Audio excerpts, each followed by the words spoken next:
दोस्तों आज हम एक सवाल उठा रहे हैं जिस पर हर आधुनिक महिला और पुरुष को सोचना चाहिए। कुछ महिलाएं कहती हैं हमें पुरुषों पर संरक्षण के लिए निर्भर क्यों रहना चाहिए, हम खुद मजबूत हैं, खुद सब कर सकती हैं। बिल्कुल सही बात है, पर कभी हमने ये सोचा है कि प्रकृति ने दोनों में क्या खासियतें दी हैं और क्यों? चलिए समझते हैं। तो पहला सवाल, क्या स्त्री को सच में संरक्षण की जरूरत है? जवाब है सुरक्षा की नहीं, सहयोग की जरूरत है। प्रकृति ने स्त्री को सृजन की शक्ति दी, वो मां बनती है, जीवन को जन्म देती है। और पुरुष को संरक्षण और रक्षा की प्रवृत्ति दी, वो अपने परिवार, समाज और साथी की रक्षा करता है। इसलिए अगर प्रकृति को देखें तो वो निर्भरता नहीं बल्कि संतुलन है।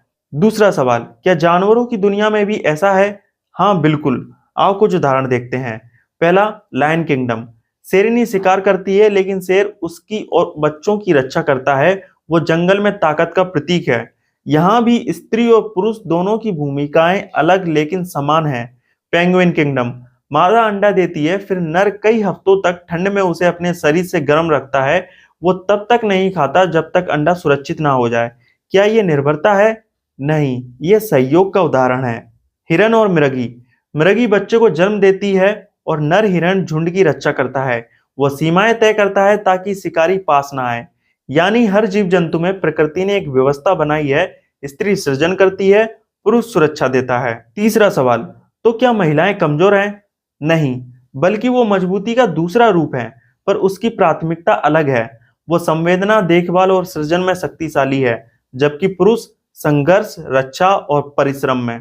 अगर औरत अकेले सब कुछ करे तो वो थक जाएगी, और अगर मर्द अकेला सब कुछ करे तो वो खाली हो जाएगा। इसीलिए प्रकृति ने दोनों को बनाया एक दूसरे के पूरक के रूप में।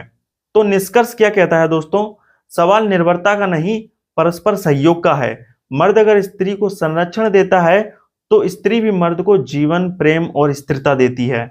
संरक्षण का मतलब कमजोरी नहीं बल्कि जिम्मेदारी बांटना है। प्रकृति ने दोनों को शक्तियां दी, बस उनकी दिशा अलग है। दोनों मिलकर ही संसार को पूर्णता बनाते हैं। इसलिए तुलना मत करो, संतुलन समझो। क्योंकि याद रखो, सृष्टि तब तक नहीं चल सकती जब तक सृजन और संरक्षण साथ ना चले। तो दोस्तों, जो कहती हैं हमें पुरुषों की जरूरत नहीं, उन्हें प्रकृति का एक सबक याद रखना चाहिए। पेड़ और पानी दोनों हो तभी हरियाली आती है। इसी तरह पुरुष और स्त्री दोनों हो तभी जीवन मुस्कुराता है।